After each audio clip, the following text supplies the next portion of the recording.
श्रीगुरुभ्यो नमः। ओम श्री परमात्मने नमः। जय श्री कृष्ण। अथ द्वितीयोऽध्यायः सांख्ययोगः। संजय उवाच तं तथा कृपयाविष्टम् अश्रुपूर्णाकुलेक्षणम् विषीदन्तमिदं वाक्यम् उवाच మధుసూదనః। ఈ రెండవ అధ్యాయంలోని మొదటి శ్లోకం యొక్క భావాన్ని పరిశీలించినట్లయితే సంజయుడు ధృతరాష్ట్ర మహారాజుతో ఈ విధంగా పలికెను.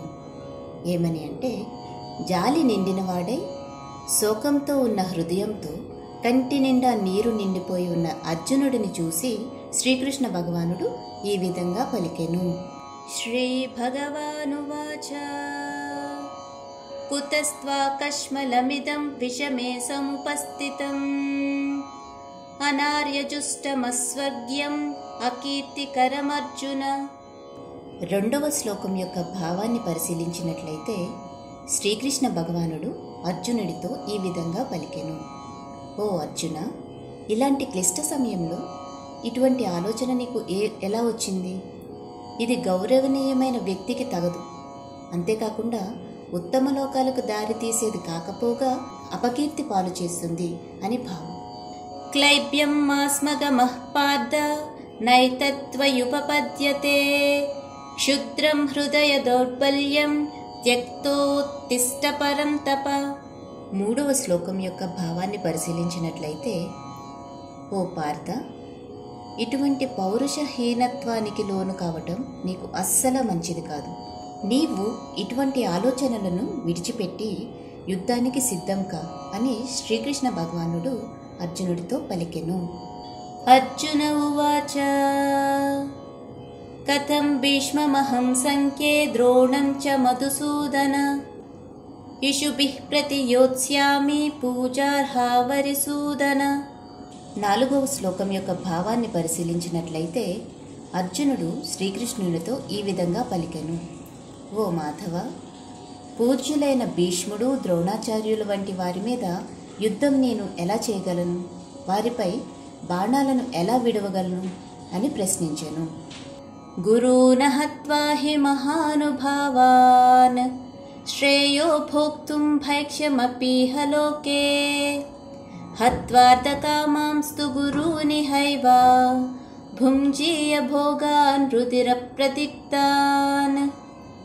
ఐదవ శ్లోకం యొక్క భావాన్ని పరిశీలించినట్లయితే, ఓ కృష్ణ, నా గురువులైన ఈ పెద్దలను సంహరించి ఈ భోగాలను అనుభవించడం కంటే యాచకుడిగా మారి బ్రతకడం చాలా మేలైన విషయం. వీరిని చంపితే మనసు అనుభవించే ఈ సంపద భోగాలు రక్తంతో కళంకితమై ఉంటాయి. నచైతద్విద్మః కతరన్నో గరీయః యద్వా జయేమ యది వా నో జయేయుః యానేవ హత్వా న జిజీవిషామః తేవ స్థితాః ప్రముఖే ధార్తరాష్ట్రాః. ఆరవ శ్లోకం యొక్క భావాన్ని పరిశీలించినట్లయితే, ఈ యుద్ధం యొక్క ఫలితము ఏ విధంగా ఉండబోతుందో మనకి తెలియదు. వాళ్లను జయించడమా లేదా వారిచే జయింపబడటమా? వారిని సంహరించిన తర్వాత కూడా మనకు జీవించాలని అనిపించదు. అయినా వారు ధృతరాష్ట్రుని పక్షంలో చేరి మన ఎదురుగా యుద్ధ భూమిలో నిలిచి ఉన్నారు అని భావం. కార్పణ్యదోషోపహత స్వభావః కార్పణ్యదోషోపహత స్వభావః పృచ్ఛామి త్వాం ధర్మ సమ్మూఢచేతాః యచ్ఛ్రేయస్య నిశ్చితం బ్రూహి తన్మే శిష్యస్తేహం షాదిమాం త్వాం ప్రపన్నం.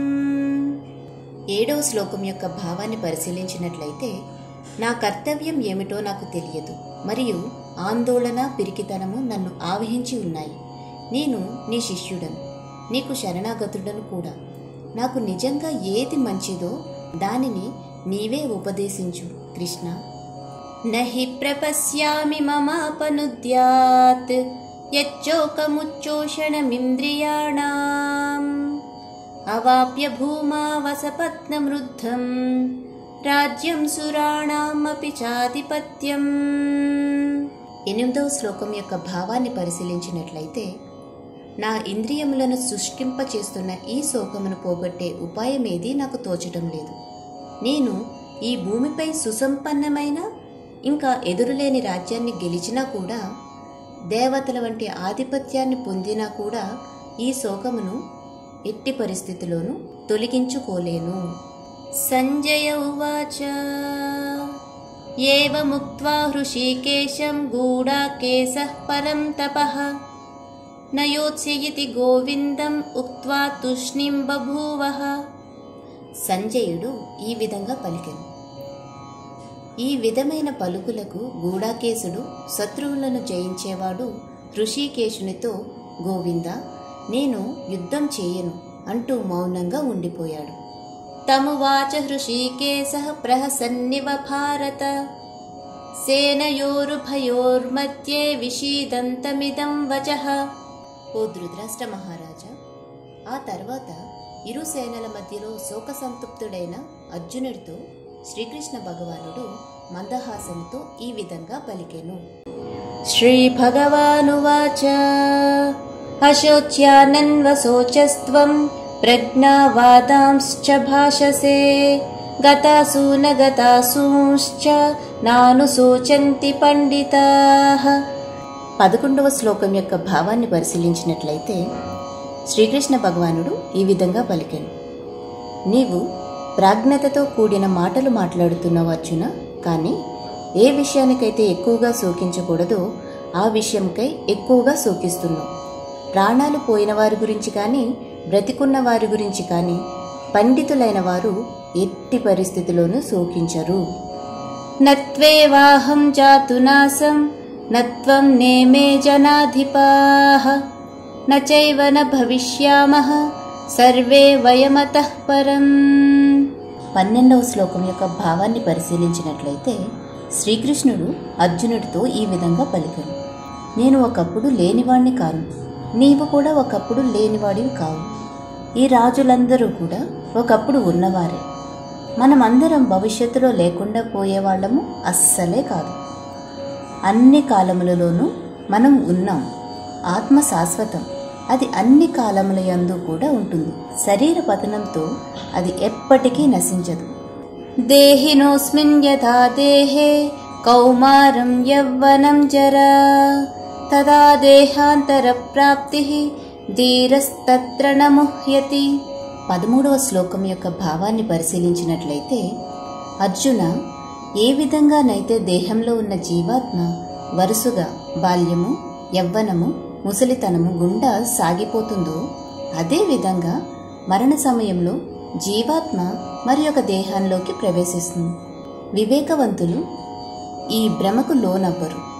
మాత్రా స్పర్శాస్తు కౌంతేయ శీతోష్ణ సుఖ దుఃఖదాః ఆగమాపాయినో నిత్యాస్తాస్తి తిక్షస్వ భారత. 14వ శ్లోకం యొక్క భావాన్ని పరిశీలించినట్లయితే, శ్రీకృష్ణుడు, ఓ కుంతీపుత్ర, ఇంద్రియ విషయములతో సంయోగము వలన ఇంద్రియములకు క్షణభంగురమైన అనిత్యమైన సుఖదుఖాలు కలిగినట్లు అనిపిస్తుంది. కానీ అవి అనిత్యములు. ఇంకా అవి వేసవికాలము, చలికాలములాగా వచ్చిపోతూ ఉంటాయి. అందువలన ఈ విషయములకై నువ్వు కలత చెందకుండా వీటిని ఓర్చుకుంటూ దాని నుంచి నువ్వు నేర్చుకోవాలి అని భావం. యం హినప్యతయం త్యేతే పురుషం పురుషర్షభ సమదుఃఖ సుఖం ధీరం సోమృతత్వాయ కల్పతే. 15వ శ్లోకం యొక్క భావాన్ని పరిశీలించినట్లయితే, ఓ అర్జున, సుఖదుఖములచే ప్రభావితం కాకుండా, రెండిటిలోనూ చలించకుండా నిశ్చలంగా ఉన్న వ్యక్తి మోక్షమునకు అర్హుడవుతాడు అని భావం. నాసతో విద్యతే భావః నాభావో విద్యతే సతః ఉభయోరపి దృష్టోంతస్త్వనయోస్తత్వదర్శిభిః. 16వ శ్లోకం యొక్క భావాన్ని పరిశీలించినట్లయితే, అర్జున, అశాశ్వతమైన దానికి స్థిరత్వం లేదు, అలాగే శాశ్వతమైన దానికి అంతం లేదు. ఈ రెండింటి స్వభావాన్ని యథార్థంగా అధ్యయనం చేసిన తత్వజ్ఞానులు ఈ విషయాన్ని నిర్ధారించి ఉన్నారు అని భావం. అవినాశితు తద్విద్ధి యేన సర్వమిదం తతం వినాశమవ్యయస్యాస్య న కశ్చిత్ కర్తుమర్హతి. 17వ శ్లోకం యొక్క భావాన్ని పరిశీలించినట్లయితే అర్జున, శరీరమంతయు వ్యాపించి ఉన్నా కూడా అది నాశనం చేయలేనిది. ఎవ్వరూ కూడా ఆత్మను నాశనం చేయలేరు అని భావం. అంతవంత ఇమే దేహాః నిత్యస్యోక్తా శరీరిణః అనాశీనో ప్రమేయస్య తస్మాద్యుత్యస్వ భారత. 18వ శ్లోకం యొక్క భావాన్ని పరిశీలించినట్లయితే అర్జున, ఈ భౌతిక శరీరం మాత్రమే నశిస్తుంది. అందులో ఉన్న జీవాత్మ ఎప్పటికీ నాశనం కాదు. అంతేకాకుండా నిత్య శాశ్వతమైనది కూడా. అందుకని ఓ అర్జున, నీవు యుద్ధానికి సిద్ధం కా అని శ్రీకృష్ణ భగవానుడు అర్జునుడితో పలికెను. యయేనం వేత్తి హంతారం యస్యేనం మన్యతే హతం ఉభౌ తౌ న విజానీతః నాయం హంతి న హన్యతే. 19వ శ్లోకం యొక్క భావాన్ని పరిశీలించినట్లయితే అర్జున, ఆత్మ ఇతరులను చంపుతుంది అని భావించేవాడు, ఆత్మ ఇతరుల చేత చంపబడుతుందని భావించేవాడు ఇద్దరూ అజ్ఞానులే. నిజానికి ఆత్మ ఎవ్వరిని చంపదు, ఎవరి చేతిలోనూ చంపబడదు అని భావం. న జాయతే మ్రియతే వా కదాచిత్ నాయం భూత్వా భవితా వా న భూయః అజో నిత్యః శాశ్వతోయం పురాణః న హన్యతే హన్యమానే శరీరే. 20వ శ్లోకం యొక్క భావాన్ని పరిశీలించినట్లయితే అర్జున, ఆత్మకి పుట్టుక లేదు, ఎన్నటికీ మరణం కూడా ఉండదు. ఒకప్పుడు ఉండి ఇక ముందు ఎప్పుడైనా అంతమైపోదు. ఆత్మ జన్మ లేనిది, నిత్యమైనది, శాశ్వతమైనది మరియు వయోరహితమైనది. శరీరం నశించిపోయినప్పటికీ కూడా అది ఎప్పటికీ నశించదు. స్వధర్మమపి చావేక్ష్య న వికంపితుమర్హసి ధర్మాద్ధియుద్ధాత్ శ్రేయోన్యత్ క్షత్రియస్య న విద్యతే. 31వ శ్లోకం యొక్క భావాన్ని పరిశీలించినట్లయితే అర్జున, క్షత్రియునిగా నీకు ప్రత్యేకమైన కర్తవ్యాన్ని పరిగణలోకి తీసుకుంటే మతపరమైన సూత్రాలపై పోరాటం కంటే ఎక్కువ మెరుగైన నిశ్చితార్థం మరొకటి లేదని నీవు గ్రహించాలి. కాబట్టి సంకోచించవలసిన అవసరం లేదు అని శ్రీకృష్ణ భగవానుడు అర్జునుడితో పలికెను. యదృచ్ఛయా చోపపన్నం స్వర్గద్వారామపావృతం సుఖినః క్షత్రియాః పార్థ లభంతే యుద్ధమీదృశం. 32వ శ్లోకం యొక్క భావాన్ని పరిశీలించినట్లయితే ఓ అర్జున, క్షత్రియులు సంతోషంగా ఉంటారు. ఎవరికైతే అలాంటి పోరాట అవకాశాలు వెతుక్కుంటూ వస్తాయో వారికి స్వర్గలోకాల యొక్క ద్వారాలు తెరుచుకుంటాయి అని భావం. హత చేత్వమిమం ధర్మ్యం సంగ్రామం న కరిష్యసి తతస్వధర్మం కీర్తించ హిత్వా పాపమవాప్యసి. 33వ శ్లోకం యొక్క భావాన్ని పరిశీలించినట్లయితే అర్జున, ఈ మత యుద్ధంలో పోరాడకపోతే మీ విధులను నిర్లక్ష్యం చేసినందుకు మీరు ఖచ్చితంగా పాపాలను చవిచూడాల్సి వస్తుంది. అంతేకాకుండా పోరాట యోధుడిగా ఈ ఖ్యాతిని కోల్పోతారు అని భావం. అకీర్తించాపి భూతాని కథయిష్యంతి తే వ్యయాం సంభావితస్య చాకీర్తిః మరణాదతిరచ్యతే. 34వ శ్లోకం యొక్క భావాన్ని పరిశీలించినట్లయితే అర్జున, ప్రజలు సదా నీ అపఖ్యాతిని గుర్తు చేసుకుంటూ మాట్లాడుకుంటూ ఉంటారు. అంతేకాకుండా గౌరవించబడవలసిన వ్యక్తికి అగౌరవించబడడం అనేది మరణం కంటే కూడా ఘోరమైన శిక్ష అని భావం. భయాద్రణాదు పరతం అంస్యంతే త్వాం మహారథాః యేషాం చత్వం బహుమతః భూత్వా యస్యసి లాఘవం. 35వ శ్లోకం యొక్క భావాన్ని పరిశీలించినట్లయితే అర్జున, నీ పేరుని కీర్తిని ఎంతో గౌరవించిన గొప్ప సైన్యాధిపతులు కూడా నువ్వు భయంతోనే యుద్ధభూమిని విడిచి వెళ్ళిపోయావని అనుకుంటారు. అంతేకాకుండా నిన్ను పిరికివాడిగా భావిస్తారు కూడా. అవాచ్యవాదాశ్చ బహూన్ వదిష్యంతి తవాహితాః నిందంతస్తవ సామర్థ్యం తదో దుఃఖతరం నుకిం. 36వ శ్లోకం యొక్క భావాన్ని పరిశీలించినట్లయితే నీ శత్రువులు కూడా నిన్ను చాలా క్రూరమైన మాటలతో వర్ణిస్తూ ఉంటారు. అదేవిధంగా నీ సామర్థ్యాన్ని ధిక్కరిస్తారు కూడా. నీకు ఇంతకంటే బాధాకరమైన విషయం ఏముంటుంది అర్జున? హతో వా ప్రాప్స్యసి స్వర్గం జిత్వా వా భోక్ష్యసే మహీం తస్మాదుత్తిష్ట కౌంతేయ యుద్ధాయ కృత నిశ్చయః. 37వ శ్లోకం యొక్క భావాన్ని పరిశీలించినట్లయితే, ఓ కుంతీపుత్ర, నీవు యుద్ధభూమిలో చంపబడి స్వర్గలోకాలను పొందుతావు, లేదా నీవు జయించి భూలోక రాజ్యాన్ని అనుభవిస్తావు. కాబట్టి లేచి దృఢ సంకల్పంతో పోరాడు అని భావం. సుఖ దుఃఖే సమే కృత్వా లాభాలాభౌ జయాజయౌ తదో యుద్ధాయ యుజ్యస్వ నైవం పాపమవాప్స్యసి. 38వ శ్లోకం యొక్క భావాన్ని పరిశీలించినట్లయితే, యుద్ధం కోసమే నువ్వు పోరాడు. సుఖం లేదా బాధ, నష్టం లేదా లాభం, విజయం లేదా ఓటమి పరిగణలోకి తీసుకోకు. ఇలా తీసుకోవడం ద్వారా నీకు ఎప్పటికీ పాపం రాదు అని భావం. ఏషా తే బిహితా సాంఖ్యే బుద్ధిర్యోగే త్విమాం శృణు బుద్ధ్యా యుక్తో యయా పార్థ కర్మబంధం ప్రహాస్యసి.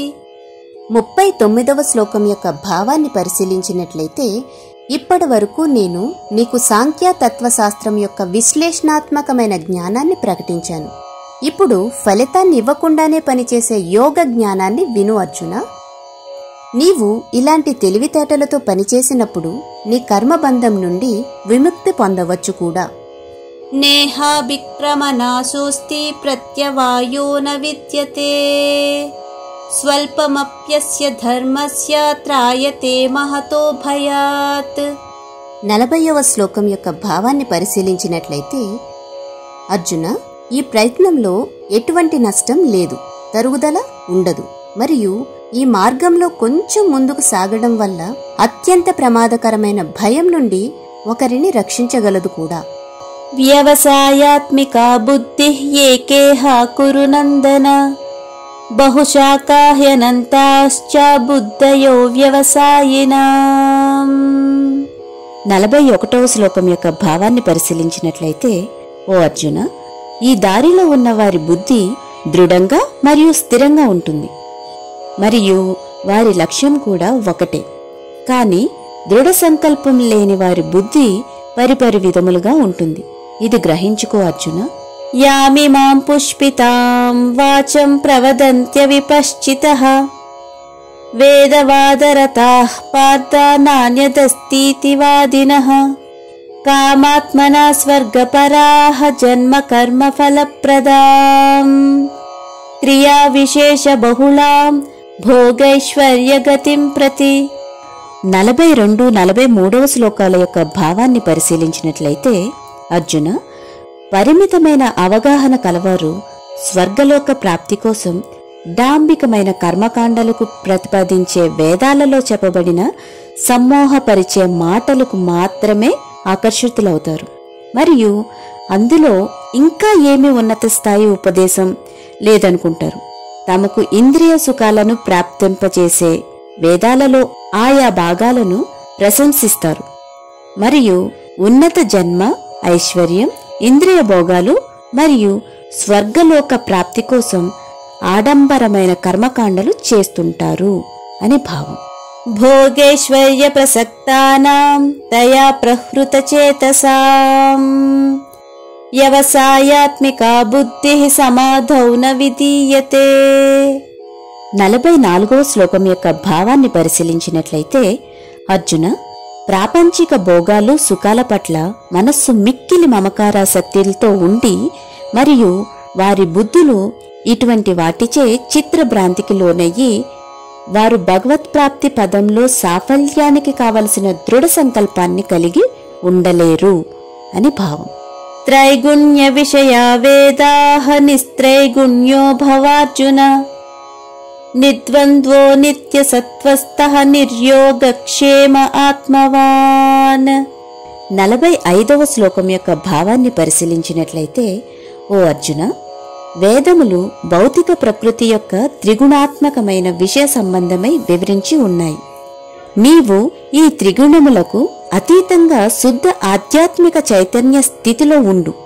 ద్వంద్వముల నుండి విడివడి నిత్యము పరమసత్యంలో స్థితమై ఉండు. ఇంకా భౌతిక లాభాలు భద్రతల గురించి పట్టించుకోకుండా ఆత్మభావన యందే స్థితుడవై ఉండు అని భావం. యావానార్ధవుదపానే సర్వతః సంప్లుతోదకే తవాన్ సర్వేషు వేదేషు బ్రాహ్మణస్య విజానతః. 46వ శ్లోకం యొక్క భావాన్ని పరిశీలించినట్లయితే, ఒక చిన్ని నీటి బావితో తీరే అన్ని ప్రయోజనాలు సహజంగానే ఒక పెద్ద నీటి కొలనుతో తీరుతాయి. అదే ప్రకారంగా పరమసత్యాన్ని ఎరిగి భగవత్ ప్రాప్తి నొందిన వ్యక్తి అన్ని వేదముల లక్ష్యాన్ని నెరవేర్చినట్టే.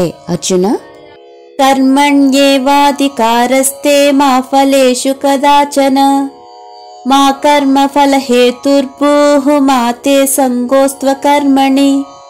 47వ శ్లోకం యొక్క భావాన్ని పరిశీలించినట్లయితే, శాస్త్ర విహిత కర్తవ్య కర్మను ఆచరించుట యందే నీకు అధికారం కలదు అర్జున.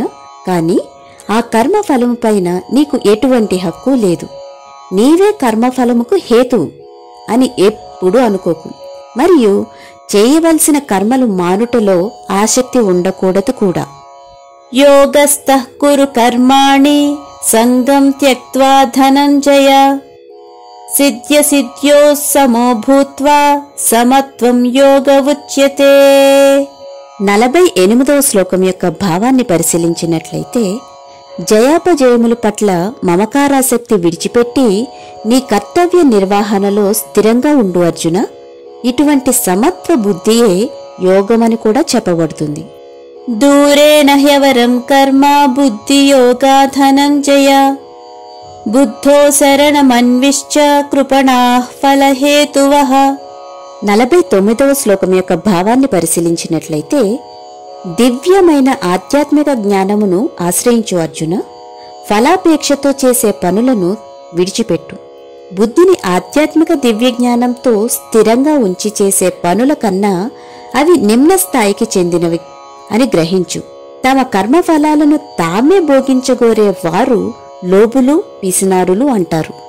బుద్ధియుక్తో జహాతీహ ఉభే సుకృత దుష్కృతే తస్మాద్యోగాయ యుజ్యస్వ యోగః కర్మసు కౌశలం. 50వ శ్లోకం యొక్క భావాన్ని పరిశీలించినట్లయితే, వివేకముతో ఈ ఫలాసక్తిరహిత కర్మశాస్త్రములను ఆచరణలో పెట్టినవాడు ఈ జన్మలోనే పుణ్య పాపములను రెండిటిని త్యజిస్తాడు. కాబట్టి నైపుణ్యంతో అంటే సరైన దృక్పథంతో పనిచేయడం అనే యోగ అభ్యాసమును చేయుము అర్జున.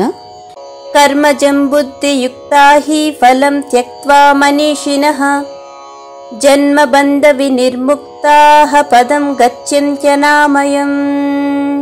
51వ శ్లోకం యొక్క భావాన్ని పరిశీలించినట్లయితే, అర్జున, జ్ఞానులు సమానత్వ బుద్ధిని కలిగి ఉండి జనన మరణ చక్రంలో బంధించే కర్మఫలములపై మమకారము ఆసక్తులను త్యజించి ఉంటారు. ఇలాంటి దృక్పథంతో పనిచేయటం వలన సమస్త దుఃఖములకు అతీతమైన స్థితిని పొంది ఉంటారు కూడా. యదా తే మోహ కలిలం బుద్ధిర్వ్యతితరిష్యతి తదా గంతాసి నిర్వేదం శ్రోతవ్యసశ్రుతస్య చ. 52వ శ్లోకం యొక్క భావాన్ని పరిశీలించినట్లయితే, అర్జున, మోహమనే ఊబి నుండి నీ బుద్ధి బయటపడినప్పుడు మాత్రమే నీవు ఇప్పటి వరకు విన్న దాని గురించి, వినబోయే దాని గురించి వైరాగ్యం కలిగి ఉంటావు. శృతి విప్రతిపన్నాతే యదా స్థాస్యతి నిశ్చలా సమాధావచలా బుద్ధిస్తదా యోగమవాప్స్యసి. 53వ శ్లోకం యొక్క భావాన్ని పరిశీలించినట్లయితే, కామ్య కర్మ కాండాలను చెప్పే వేద విభాగాల వైపు ఆకర్షితం కాకుండా నీ బుద్ధి ఎప్పుడైతే భగవంతుని ఎందే నిశ్చలంగా ఉంటుందో అప్పుడు సంపూర్ణమైన యోగ స్థితిని పొందేదువు అర్జున. అర్జున ఉవాచ స్థిత ప్రజ్ఞస్య కా భాష సమాధిస్తస్య కేశవ స్థితదీః కిం ప్రభాషేత కిమాసీత వ్రజేత కిం. 54వ శ్లోకం యొక్క భావాన్ని పరిశీలించినట్లయితే, అర్జునుడు ఆ శ్రీకృష్ణ పరమాత్మునితో ఇలా పలికెను, ఓ కేశవ, భగవద్ధ్యాసయందు మాత్రమే స్థిరంగా ఉన్న వారి లక్షణాలు ఏమిటి? జ్ఞానోదయం అయిన వ్యక్తి ఎలా మాట్లాడతాడు, ఎలా కూర్చుంటాడు, అలాగే ఎలా నడుచుకుంటాడు? శ్రీ భగవానువాచ ప్రజహాతి యదా కామాన్ సర్వాన్ పార్థమనోగతాన్ ఆత్మన్యేవాత్మనా తుష్టః స్థితప్రజ్ఞస్తదోచ్యతే. 55వ శ్లోకం యొక్క భావాన్ని పరిశీలించినట్లయితే శ్రీకృష్ణ భగవానుడు ఈ విధంగా పలికెను: ఓ అర్జున, మనస్సుని వేధించే అన్ని స్వార్థ ప్రయోజనాలను, ఇంద్రియ వాంఛలను త్యజించి ఆత్మజ్ఞానంలో సంతుష్టుడైనప్పుడు మాత్రమే ఆ వ్యక్తిని స్థితప్రజ్ఞుడు అని అంటారు. దుఃఖేష్వనుద్విగ్నమనాః సుఖేషు విగతస్పృహః వీతరాగభయక్రోధః స్థితధీర్మునిరుచ్యతే. 56వ శ్లోకం యొక్క భావాన్ని పరిశీలించినట్లయితే అర్జున, దుఃఖముల మధ్య కలత చెందిన వ్యక్తి, సుఖముల కోసమే ప్రాకులాడే వ్యక్తి, మమకారము, భయము మరియు క్రోధములను విడిచిన వ్యక్తిని స్థితప్రజ్ఞుడైన ముని అని అంటారు. యస్సర్వత్రాణభిస్నేహస్తత్తత్ ప్రాప్య శుభాశుభం నాభినందంతి నద్వేష్టి తస్య ప్రజ్ఞా ప్రతిష్ఠితా. 57వ శ్లోకం యొక్క భావాన్ని పరిశీలించినట్లయితే ఎవరైతే అన్ని పరిస్థితుల్లో మమకారం లేకుండా ఉంటాడో, సౌభాగ్యానికి హర్షము నొందకుండా మరియు కష్టాలకు కృంగిపోకుండా ఉంటాడో అతనిని పరిపూర్ణ జ్ఞానంతో ఉన్న ముని అని అంటారు. అర్జున, యదా సంహరతే చాయం కూర్మోం గానీవ సర్వసః ఇంద్రియాణీంద్రియార్థేభ్యః తస్య ప్రజ్ఞా ప్రతిష్ఠితా. 58వ శ్లోకం యొక్క భావాన్ని పరిశీలించినట్లయితే తాబేలు దాని అంగములను తన పై చిప్పలోనికి ఉపసంహరించుకున్నట్లుగా ఇంద్రియములను వాటి విషయార్థముల నుండి వెనుకకు మరల్చగలిగిన వాడు దివ్యమైన ఆధ్యాత్మిక జ్ఞానంతో స్థిరచిత్తుడుగా ఉంటాడు. విషయా వినివర్తంతే నిరాహారస్య దేహినః రసవర్జం రసోప్యస్య పరం దృష్ట్వా నివర్తతే. 59వ శ్లోకం యొక్క భావాన్ని పరిశీలించినట్లయితే అర్జున, సాధకులు తమ ఇంద్రియములను వాటి భోగ వస్తు విషయముల నుండి నియంత్రించినా కాని ఇంద్రియ విషయముల మీద రుచి ఉండిపోతుంది. కాని భగవత్ ప్రాప్తి నొందిన వారికి ఆ రుచి కూడా అంతమైపోతుంది. అర్జున, యతతో హ్యపి కౌంతేయ పురుషస్య విపశ్చితః ఇంద్రియాణి ప్రమాథీని హరంతి ప్రసభం మనః. 60వ శ్లోకం యొక్క భావాన్ని పరిశీలించినట్లయితే ఇంద్రియములు ఎంత ప్రబలమైనవి, అల్లకల్లోలమైనవి అంటే, ఓ కుంతిపుత్ర విను. వివేకము కలిగి స్వీయ నియంత్రణ పాటించే సాధకునికి మనసుని కూడా బలవంతంగా లాక్కొని పోగలదు. తాని సర్వాణి సంయమ్య యుక్త ఆసీత మత్పరః వశే హి యస్యేంద్రియాణి తస్య ప్రజ్ఞా ప్రతిష్ఠితా. 61వ శ్లోకం యొక్క భావాన్ని పరిశీలించినట్లయితే ఎవరైతే తన ఇంద్రియములను వశమునందు ఉంచుకుంటారో, మనస్సుని నాయందు మాత్రమే సదా లగ్నం చేసుకుంటారో వారు సంపూర్ణ జ్ఞానంతో స్థితులై ఉంటారు. అర్జున, ధ్యాయతో విషయాన్ పుంసః సంగస్తేషూపజాయతే సంగాత్ సంజాయతే కామః కామాత్ క్రోధోభిజాయతే. 62వ శ్లోకం యొక్క భావాన్ని పరిశీలించినట్లయితే ఇంద్రియ విషయముల మీద చింతన చేయటం వలన వాటి మీద మమకారాసక్తి పెరుగుతుంది.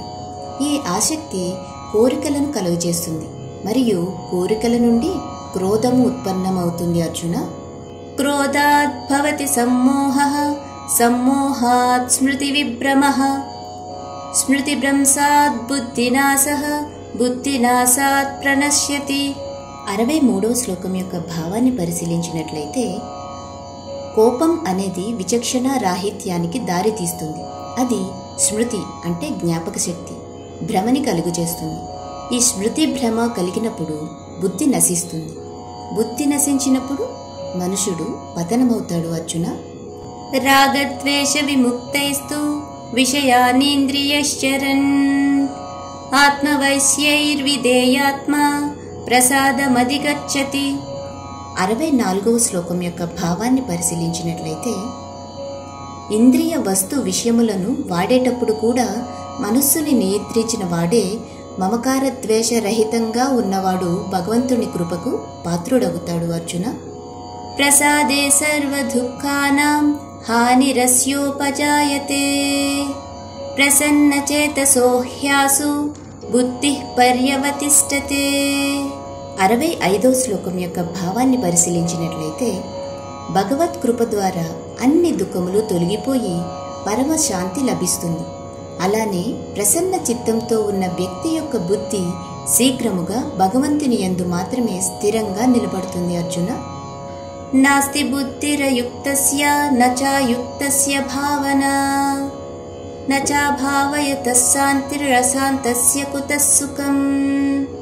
66వ శ్లోకం యొక్క భావాన్ని పరిశీలించినట్లయితే, మనస్సు ఇంద్రియములను నియంత్రించని క్రమశిక్షణ లేని వ్యక్తికి స్థిరమైన బుద్ధి కానీ నిలకడైన భగవద్ధ్యాస కానీ ఉండవు. ఎవరైతే మనస్సుతో భగవంతుని యందు ఎన్నడూ ఐక్యమవుతాడో వానికి శాంతి ఉండదు. మరియు మనశ్శాంతి లోపించిన వాడు సంతోషంగా ఎలా ఉండగలుగుతాడు అర్జున? ఇంద్రియాణం హి చరతాం యన్మనోను విధీయతే తదస్య హరతి ప్రజ్ఞాం వాయుర్నావమివాంభసి. 67వ శ్లోకం యొక్క భావాన్ని పరిశీలించినట్లయితే, ఎలాగైతే బలమైన వీచే గాలి నీటిలో నావను దాని దిశ నుండి ప్రక్కకు నెట్టివేస్తుందో, ఏ ఒక్క ఇంద్రియము పైన గాని మనస్సు కేంద్రీకృతమైతే అది బుద్ధిని హరించి వేస్తుంది అర్జున. తస్మాద్యస్య మహాబాహో నిగృహీతాని సర్వసః ఇంద్రియాణీంద్రియార్థేభ్యస్తస్య ప్రజ్ఞా ప్రతిష్ఠిత. 68వ శ్లోకం యొక్క భావాన్ని పరిశీలించినట్లయితే, కాబట్టి అర్జున, ఇంద్రియములను ఇంద్రియ విషయముల నుండి పూర్తిగా నిగ్రహించిన వ్యక్తి ఆధ్యాత్మిక జ్ఞానంలో స్థిరంగా ఉంటాడు. యాని సా సర్వభూతానాం తస్యాం జాగర్తి సంయమీ యస్యాం జాగ్రతి భూతాని సాని సా పశ్యతో మునేః. 69వ శ్లోకం యొక్క భావాన్ని పరిశీలించినట్లయితే, అన్ని ప్రాణులు దేనినైతే పగలు అనుకుంటాయో అది పండితునికి అజ్ఞానపు రాత్రి, మరియు అన్ని ప్రాణులకు ఏది రాత్రి అని అనిపిస్తుందో అంతర్ముఖులైన జ్ఞానులకు అది పగలు. ఆపూర్యమానం అచల ప్రతిష్టం సముద్రమాపః ప్రవిశంతి యద్వత్ తద్వత్ కామాయం ప్రవిశంతి సర్వే శశాంతిమాప్నోతి న కామకామీ. 70వ శ్లోకం యొక్క భావాన్ని పరిశీలించినట్లయితే, ఎన్నో నదులు తనలో నిత్యం కలుస్తున్న ఎలాగైతే సముద్రం నిశ్చలంగా ప్రశాంతంగా ఉంటుందో, అదేవిధంగా ఎన్నో వాంఛనీయ వస్తువులు తన చుట్టూ వస్తూనే ఉన్నా కూడా చలించని యోగి శాంతిని పొందుతాడు. కోరికలను సంతృప్తిపరుచుకోవటానికి మాత్రమే కృషి చేసి విహాయ కామాన్ యస్సర్వాన్ పుమాశ్చరతి నిస్పృహః నిర్మమో నిరహంకారః సశాంతిమధిగచ్చతి. 71వ శ్లోకం యొక్క భావాన్ని పరిశీలించినట్లయితే, ఎవరైతే అన్ని ప్రాపంచిక కోరికలను త్యజించి మరియు అత్యాశ లేకుండా, నేను నాది అన్న భావన లేకుండా మరియు అహంకార రహితంగా ఉంటాడో అలాంటి వానికి పరిపూర్ణమైన ప్రశాంతత లభిస్తుంది అర్జున. ఏషా బ్రాహ్మీ స్థితిః పార్థ నైనాం ప్రాప్య విముహ్యతి స్థిత్వా స్యామంతకాలేపి బ్రహ్మ నిర్వాణమృచ్యతి. 72వ శ్లోకం యొక్క భావాన్ని పరిశీలించినట్లయితే, ఓ అర్జున, జ్ఞానోదయం కలిగిన జీవాత్మ స్థితి ఎలా ఉంటుందంటే, ఒకసారి జ్ఞానోదయం కలిగిన తర్వాత ఇక మళ్ళీ అది మాయలో పడదు. మరణ సమయంలో కూడా ఈ వివేకంతోనే స్థిరంగా ఉన్న ఇటువంటి వ్యక్తి జనన మరణ చక్రం నుండి విముక్తి పొందుతాడు. ఆ భగవంతుని దివ్య ధామానికి చేరుకుంటాడు కూడా అర్జున. ఓం తత్సదితి శ్రీమద్భగవద్గీతాసు ఉపనిషత్సు బ్రహ్మ విద్యాయాం యోగశాస్త్రే శ్రీకృష్ణార్జున సంవాదే साङ्ख्ययोगो नाम द्वितीयोऽध्यायः।